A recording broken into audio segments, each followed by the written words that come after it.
Olá, estão a ouvir o 7º episódio do podcast Em Diálogo, hoje com Sara Rocha. Olá, bem-vindos ao podcast Em Diálogo. Hoje estamos em diálogo com a Sara Rocha. Olá Sara, tudo bem?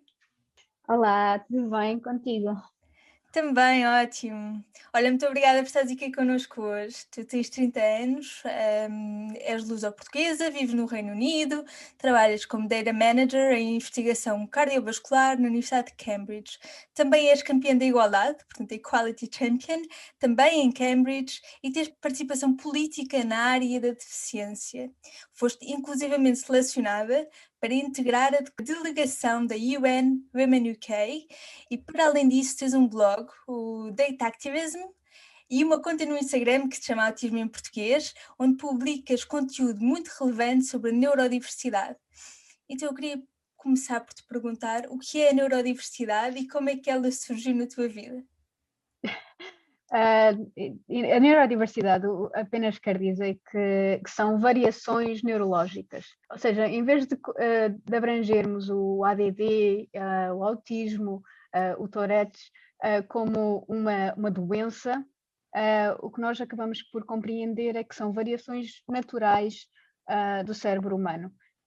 Por acaso houve um estudo muito engraçado que saiu há uns tempos atrás, que foi que estudaram duas tribos, uma nómada e uma que ficou no local, e o que eles descobriram é que na tribo nómada, quem tem traços ADD, por exemplo, tem uma melhoria de desempenho na tribo. E, portanto, apenas o que quer dizer é que quem é neurodiverso é uma variação natural da evolução humana e não é uma patologia por si. Então, para quem não sabe, podes-nos explicar o que é que significa a sigla ADD? É a déficit de atenção ou déficit de atenção e hiperatividade. Muito bem. Tu fazes muito ativismo em relação ao autismo e há uma questão que toda a gente tem na cabeça, afinal o autismo é ou não uma doença? Pois, infelizmente em Portugal ainda existe muita desinformação, mesmo até de locais que são supostamente oficiais. O autismo não é uma doença, já a nível mundial, desde a CDC até ao NHS, aqui o Sistema Nacional de Saúde aqui no Reino Unido, ambos dizem que não é uma doença, ou seja, existem certas deficiências que já nascem connosco, que não são uma doença para se tratar porque não se consegue ser tratado. E, portanto, nesses casos, é apenas uma parte de nós. É uma deficiência, aí sim, mas não podemos curar o autismo, é quem somos, está no nosso cérebro, de certa forma é só uma variação da estrutura cerebral e não há nada a fazer, e sinceramente, pelo menos por mim, eu também não iria querer ser curada. Agora fala-se muito sobre vacinação e por causa da vacina para a Covid-19, mas há um grupo de pessoas que não acredita que a vacinação poderá ser benéfica para o ser humano. E são os anti-vax, não é? Que um dos argumentos deles Exato. é que as vacinas causam autismo. O que é que tu tens a dizer sobre isto? Eu já fiz, inclusive, uma pequena investigação sobre o assunto. A verdade, as vacinas não causam autismo. Já existem inúmeros estudos a nível mundial, com milhares e milhares de pessoas, em todos os países praticamente. Gastou-se imenso dinheiro em diferentes estudos para isso. Não foi descoberta até hoje nenhuma confirmação de que realmente as vacinas causam autismo. E o problema é que ainda existe quem receba dinheiro, ou seja, temos o Wakefield, foi o que criou inicialmente esta ideia. Ele ganha muito dinheiro com as palestras que faz. Aliás, ele perdeu a licença médica precisamente por descobrirem que ele foi financiado para descobrir essa ligação, para poderem criar uma vacina dele, que supostamente era segura. Existem outros médicos, entre aspas, porque já perderam licenças, em que continuam com essa observação, precisamente porque recebem bastante dinheiro.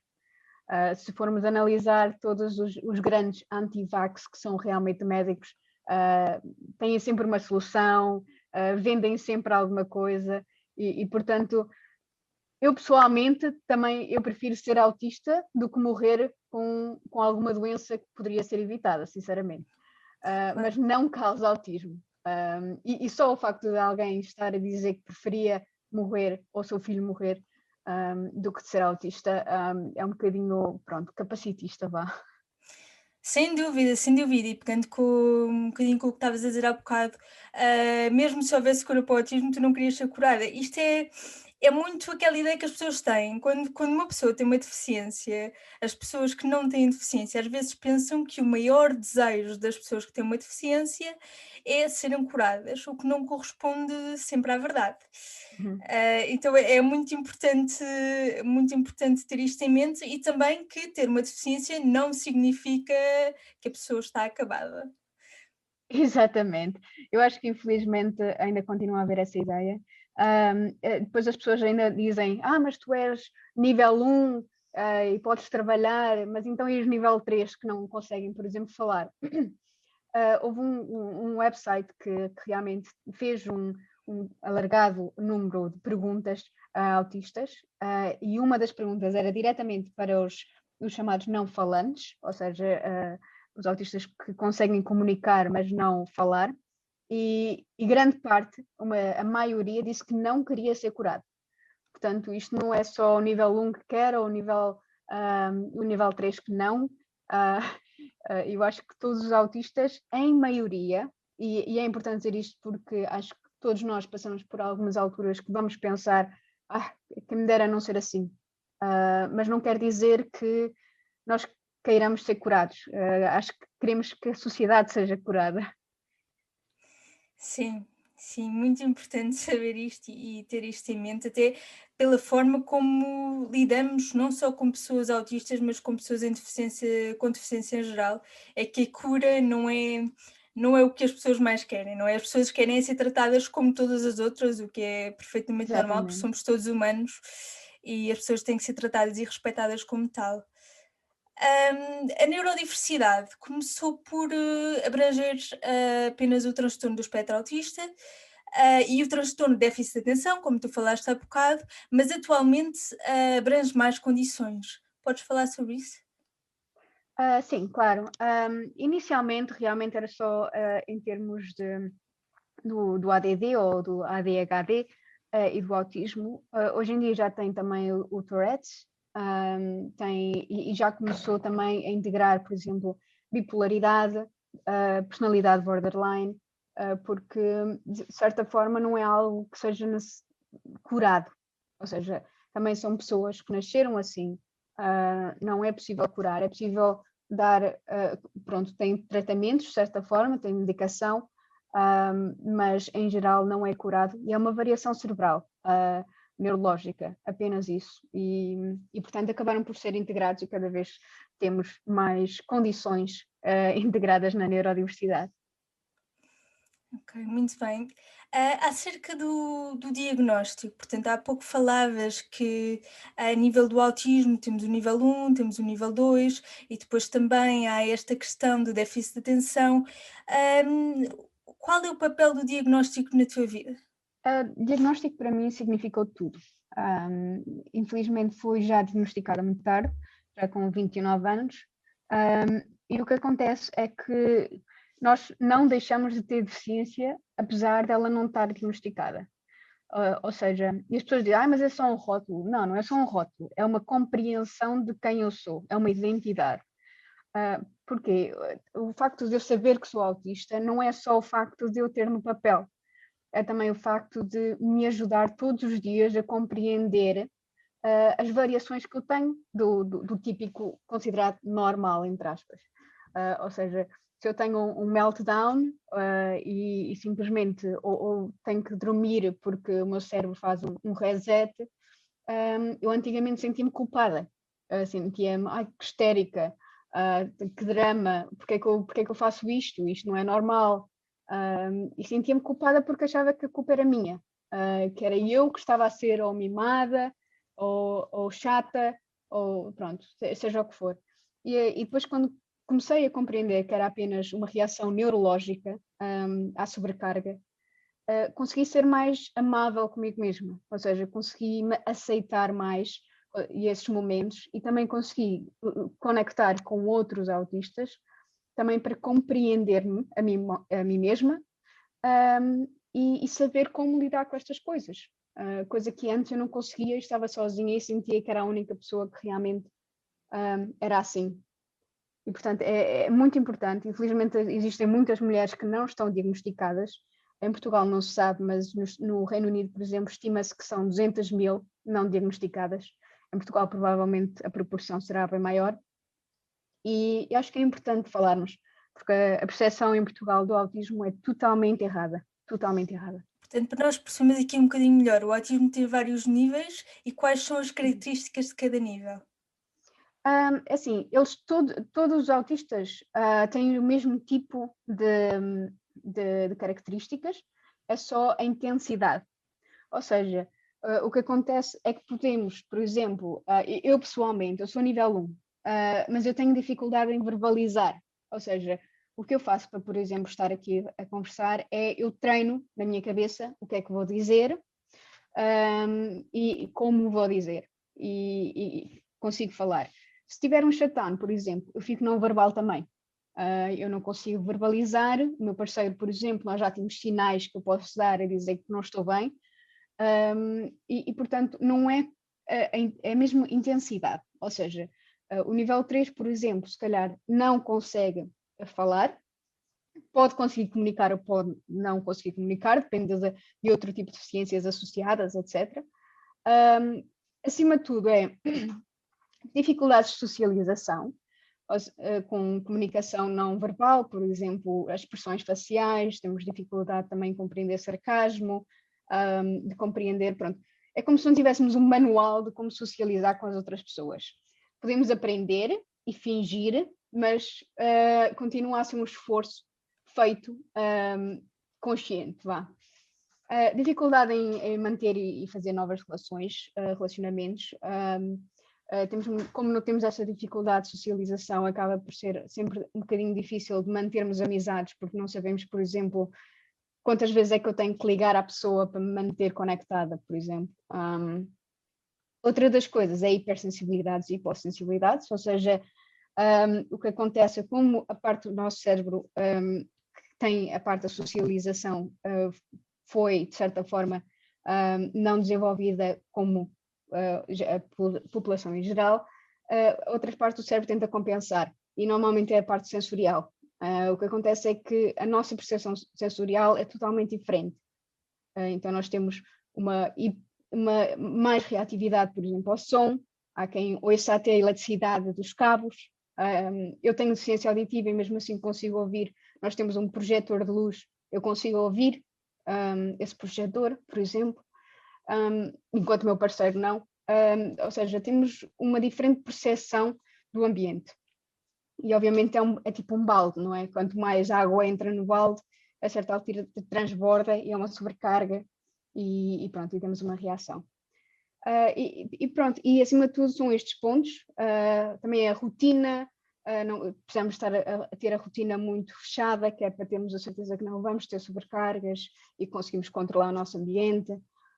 E portanto, tanto o nível 1, 2 e 3 têm todos estes tipos de características. A única diferença realmente em termos de intensidade, ou seja, eu consigo falar se estiver a treinar, se não estiver sobrecarregada, enquanto se calhar o nível 3 não consegue falar nessa circunstância e precisa de mais apoio na comunicação, por exemplo, as comunicações alternativas. Certo. A nível de comunicações alternativas, quais é que existem neste momento? Em geral, normalmente agora usa-se com os iPads e com os tablets, tem aplicações em que podemos clicar em determinadas imagens que transmitem aquilo que nós queremos dizer. Existem imensas imagens, não é só sim ou não, ou estou triste, e pronto, existem inúmeras milhares de possibilidades e, portanto, conseguem dessa forma comunicar como a população em geral, apenas através do tablet. E para além disso, linguagem gestual, símbolos, existem vários tipos, depende muito do autista e de que idade é que tem, etc. Muito bem. Olha, por vezes a palavra autista, como também a palavra bipolar, esquizofrénico, é usada para caracterizar um comportamento menos bom ou fora da norma.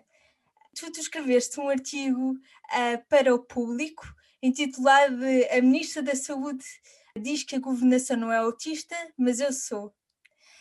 Então, na tua opinião, qual é o impacto da utilização da palavra autista neste tipo de contextos? Bem, sim, é muito comum e depois disso até já fiz outro artigo exatamente pela mesma razão, parece que as pessoas não aprendem. Felizmente a Ministra da Saúde foi incrível nesse ponto e pediu-nos imediatamente desculpa pelo sucedido e prometeu nunca mais fazer o mesmo. Não se pode dizer de muitas outras pessoas que fizeram o mesmo, não é? E o que acontece é que, ao dizer isto, estamos a perpetuar a ideia antiquada de que nós estamos no nosso próprio mundo, ou que nós não temos empatia, ou que não temos a capacidade de conectar com outras pessoas, o que é totalmente mentira. Isso é um daqueles estereótipos que veio do Rain Man, que ainda hoje nos persegue, de certa forma, a representatividade totalmente errada sobre o autismo. Na verdade, a pessoa com que eles fizeram o Rain Man nem sequer era autista, e portanto é uma continuação e perpetuação de ideias que não têm nada a ver connosco. E o que acontece neste sentido, por exemplo, eu vi agora em janeiro uma médica que supostamente é especializada em autismo a falar sobre sermos seres que estão dentro do seu próprio mundo. Ou seja, o que é que isto implica? Estamos a falar de pessoas, não seres. Nós não somos criaturas, nós somos humanos. Nós não estamos isolados, nós queremos conectar, nós queremos estar com outras pessoas, gostamos de estar com outras pessoas e, portanto, esta ideia precisa de ser acabada, porque até mesmo isso foi precisamente a razão de eu não ter sido diagnosticada mais cedo, porque eu quero conectar, eu tenho um relacionamento, eu tenho um emprego, e então a ideia de que o autismo eram esses seres, criaturas que estavam no seu próprio mundo, impediu também de eu compreender que eu sou autista, e por muitos anos também tive essa dificuldade. Eu acho que temos que alterar esta ideia do que o autismo é, não é de todo isto. Eu acho que eu cada vez que vejo alguém a usar a palavra autista dessa forma, apenas sinto que estão-me a insultar a mim. Pode não ser a intenção, mas a intenção não quer dizer que não seja capacitismo na mesma. Que eu apenas sinto que eles estão a dizer que eu não sou o suficiente. Eu não sou a pessoa que eles precisam que eu seja. Enquanto, pessoalmente, eu acho que sou uma pessoa capaz, estou envolvida em política e portanto, esta continuação da perpetuação dessa ideia prejudica a causa imenso e espero que eventualmente as pessoas compreendam isso. Claro, estou 100% de acordo contigo. E quem diz para o autismo também diz para o transtorno bipolar, para a Uhum, esquizofrenia, para o exato. transtorno obsessivo compulsivo, porque são conceitos, não é, usados completamente descontextualizados e só perpetuam o Uhum, estereótipo, como dizes há pouco. exatamente. Ahm, Em termos de representatividade, portanto, o que é que tu aconselhas que as pessoas vejam ou leiam acerca do autismo, onde o autismo está bem representado? Pois, o problema disso é que realmente em português apenas decidiu traduzir as coisas que não interessam. A verdade é que existe muito pouco. Em Portugal, eu aconselho o João Carlos. João Carlos é um autista não verbal que escreve livros. Ele já escreveu vários livros. É um escritor incrível. Eu admiro imenso e aconselho os livros dele. E para além disso, fora de Portugal, que existem mais opções, mas infelizmente não estão traduzidas, existe o Everything's Gonna Be Okay. É um show de televisão, uma série sobre uma família em que uma das mulheres é autista, a atriz também é autista, incrível, a representação, sendo mesmo que é aquilo que deveria ser o autismo. E eventualmente ela, por exemplo, também está numa relação bissexual, ela é bissexual, está numa relação com uma mulher que também é autista. E portanto eu acho que a representatividade foi tão bem feita que acho que é uma das melhores séries de televisão. Aquela do Good Doctor e o Atypical, por muito que seja um entretenimento, não passa realmente o que é o autismo. Ou então é muito estereotipado, infelizmente. Pois, temos casos de séries bem conhecidas e de filmes também que agora se estão a tornar mais conhecidos, em que infelizmente o autismo não é representado na sua totalidade ou às vezes é representado a nível de atores e atrizes que não são autistas. Neste caso, tu pensas que há pouca oportunidade para artistas ou pessoas públicas com autismo para realmente aparecerem nos meios de comunicação? Totalmente. Mesmo em Portugal, quando se fala de autismo, chama-se sempre médicos. E o que acontece é que os médicos podem estar desatualizados, principalmente no autismo, que só, por exemplo, eu tentei, a minha mãe tentou que eu fosse diagnosticada quando eu tinha 6 anos, porque eu claramente tinha os traços de autista, mas o que disseram é que os autistas não têm amigos, portanto ela não pode ser autista. Isto aqui já foi há 20 anos, pois quer dizer, não está assim tão fora, quer dizer, se os médicos não têm informação, principalmente nos últimos anos que a percepção do autismo mudou tanto, acontece que a ideia deles está totalmente desatualizada e é importante que eles primeiro se mantenham atualizados, se lidam com o autismo, falarem com autistas adultos, porque nós temos outra perspectiva total.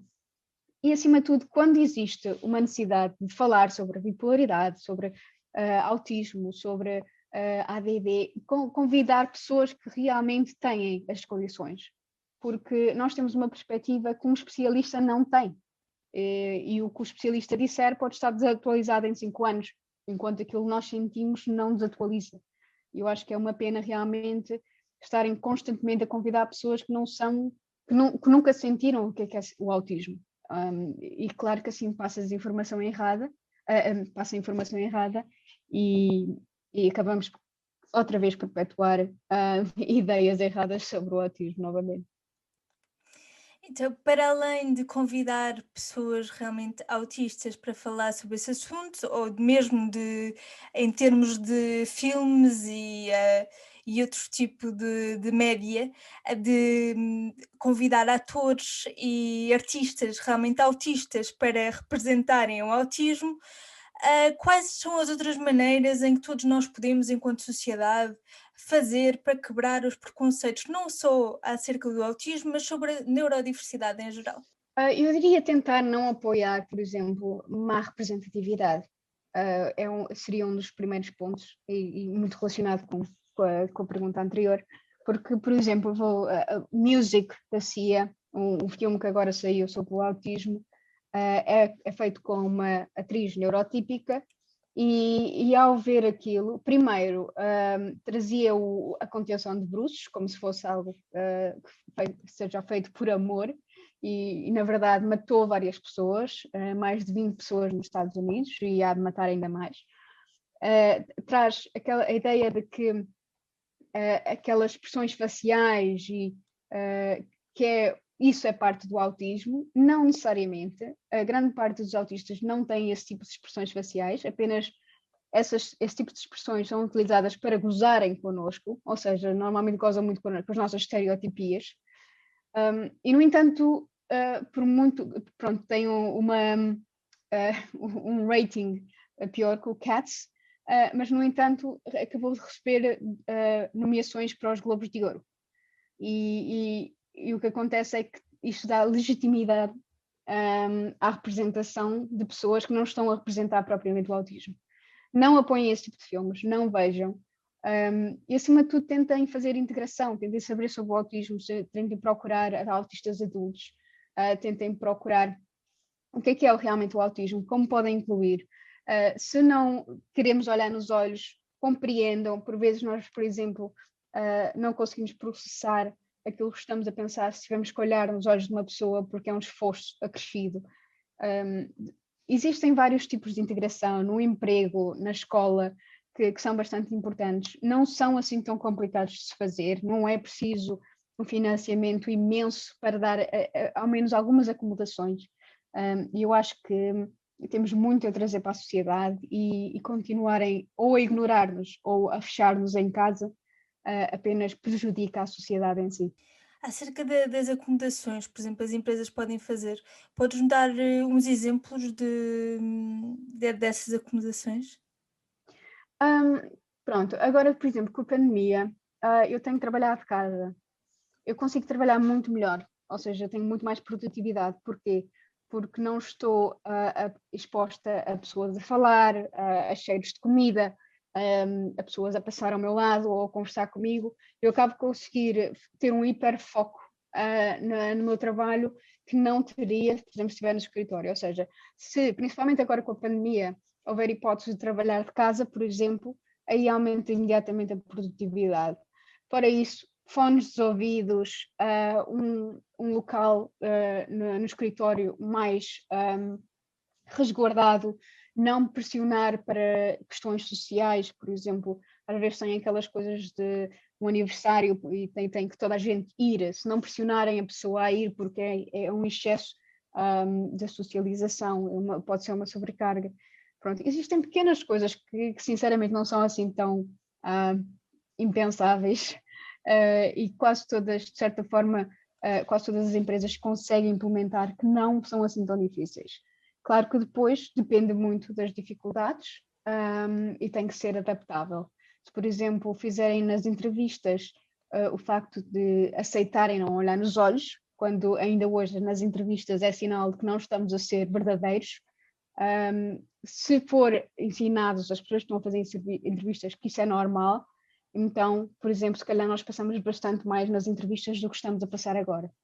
E pronto, são pequenos ajustes que facilmente podem ser feitos e esperemos que agora com a associação consigamos puxar um bocadinho disso em Portugal, mas vamos ver. Certo, são pequenos ajustes, mas que toda a gente deveria ter conhecimento para tornar esta sociedade mais igualitária. Fala um pouco mais da associação. A associação é a Associação Portuguesa Voz do Autista. Começou porque eu, como autista, sinto que em Portugal existem determinadas acomodações, determinados projetos que não estão a ser feitos e sinceramente em vários países, não é só em Portugal, mas há necessidade deles e não estão a ser feitos. Então o que eu pensei foi criar uma associação de autistas para autistas, em que as pessoas, tanto o presidente como as pessoas que estão em níveis elevados, em cargos elevados, serão sempre autistas, que era para manter as decisões do nosso lado. Ou seja, nós podemos fazer decisões sobre nós. Obviamente queremos o mais nível de diversidade possível e é isso que estamos a trabalhar agora, mas já começámos a arrancar com algumas coisas pequenas que podemos fazer agora. Por exemplo, grupos de apoio para autistas, grupos de apoio para mães. Vamos começar a fazer um projeto para fazer workshops sobre sexualidade e consentimento, o que é bastante influenciável para autistas e temos uma perspectiva muito diferente, precisamente pelas dificuldades de socialização que temos. Pronto, e existem vários projetos deste género que estamos a arrancar agora, ainda estamos muito no começo, obviamente, mas esperemos que possamos ajudar muita gente com o tempo. Então, para todas as pessoas ou familiares dessas pessoas que pensam ou que têm alguma forma de autismo, como é que elas podem procurar ajuda? Depende do tipo de ajuda. Se quiserem procurar por nós vamos ter agora o site em www.vozdoautista.pt. Ainda não arrancou porque estamos pronto, a escrever. O que nós queremos fazer é fazer vários, não livros, mas e-books pequenos direcionados para cada pessoa, ou seja, para os autistas que suspeitam ser autistas, mas não sabem o que fazer, para mães, para terapeutas, para professores, e é isso que estamos a fazer agora, estamos a escrever tudo para lançar o site. E, portanto, podem também simplesmente procurar no Autismo em Português e online. e falar comigo. Nós estamos a lançar agora, portanto, se alguém quiser fazer voluntariado, se quiser trabalhar connosco, estejam à vontade. O que nós queremos é também fazer mais projetos e termos mais oportunidades para ajudar. Em termos de diagnóstico, é preciso mais diagnóstico. É muito difícil ainda receber o diagnóstico, principalmente em adulto. Em criança já é difícil e demora muito tempo, infelizmente, mas então em adulto é praticamente impossível. Os psicólogos não estão preparados e não têm experiência no autismo adulto, e portanto nós estamos a desenvolver processos de como ajudar, ou seja, se quiserem fazer o diagnóstico, se quiserem, por exemplo, receber ajuda do Estado, como é que se faz o procedimento, etc. E devemos pôr em breve, quando o site lançar também, toda a informação lá. Muito bem. Olha, para a população em geral, aqui em Portugal, ou quem nos esteja a ouvir, que está habituada a ver a prática de contenção de bruços, tanto nos meios de comunicação como nos meios de entretenimento, quais são as alternativas para esta prática? Ou seja, neste caso é quando a pessoa se põe em cima da outra para estar aqui a bloquear alguma forma de comportamento. Quais são as alternativas a esta prática? Como é que as pessoas podem saber mais e formar-se e saber também das suas consequências?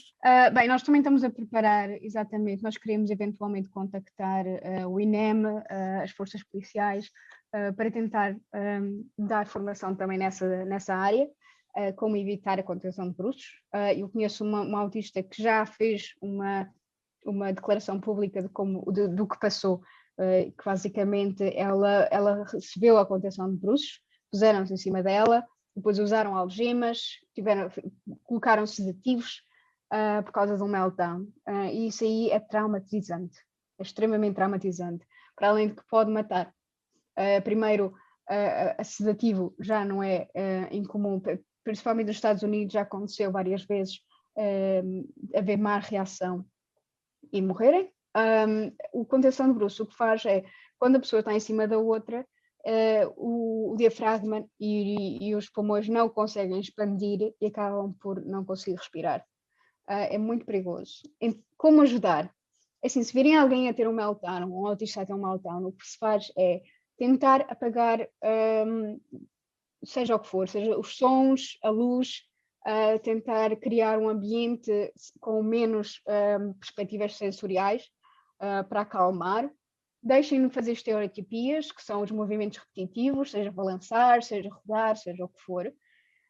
Tentem colocar mais para um sítio calmo e sem, por exemplo, muitas pessoas, ou mais quieto, para tentar gerir e autorregular-se. A verdade é que isto, às vezes, por exemplo, não pode ser possível, mas tentem não tocar na pessoa.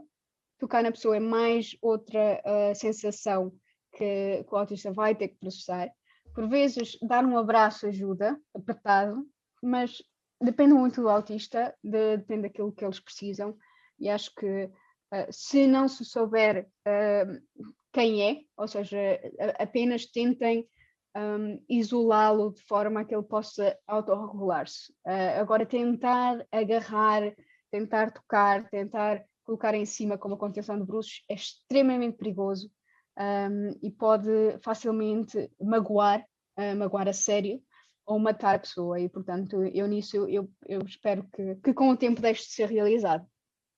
Sim, isso é super importante saber e saber as suas consequências. Só para deixar aqui uma nota, aqui quando falamos de meltdown, estamos a falar em crise, certo? Sim, sim, sim. É sobrecarga. O que acontece é, nós temos, pronto, o nosso cérebro é como um balde, nós temos essa reatividade a sensações que se calhar a população em geral não tem, por exemplo, ao som, temos dor mesmo, assim como ao toque. Podemos ter dor ou podemos precisar mais, por exemplo, de toque ou de som. E depois é um balde, não é? Quanto mais água enche o balde, se não conseguimos esvaziar, se tivermos muito som, muitas pessoas, muito stress, aquilo vai enchendo e chega um momento que é como se um computador tivesse 10 páginas abertas, aquilo cracha e temos que fazer um reset, um reiniciar do nosso cérebro. Certo, olha. Muito obrigada pela informação que partilhaste, é super relevante e acho que o trabalho que tu fazes a nível das redes sociais, a nível político, tem muito potencial porque é este trabalho de consciencializar as pessoas do que o autismo realmente é. Muito obrigada por isso. Queria só lembrar aqui para finalizar, como é que os nossos ouvintes podem saber mais sobre ti e seguir o teu conteúdo e a da associação Voz do Autista? A mim podem me seguir em www.thatactivism.com ou Autismo em Português. Lá eu irei colocar mais sobre a associação assim que tivermos o site a andar e esperemos que em breve possamos ajudar ainda mais pessoas. E já agora queria agradecer, obrigada pelo convite, foi ótimo estar aqui e é uma iniciativa incrível, portanto eu espero que continues a dialogar com várias pessoas com diferentes deficiências. Faz muito bem a Portugal realmente iniciarmos a ter uma cultura para pessoas com deficiência e não apenas para a população em geral, como se nós não existíssemos. Muito obrigada pela disponibilidade e por tudo o que tu partilhaste. E aos nossos ouvintes, obrigada também por estarem desse lado e até o próximo episódio. Se gostaste deste episódio, segue Podcast em Diálogo no Instagram, Facebook e LinkedIn. Divulga e não hesites em deixar o teu comentário. Obrigada!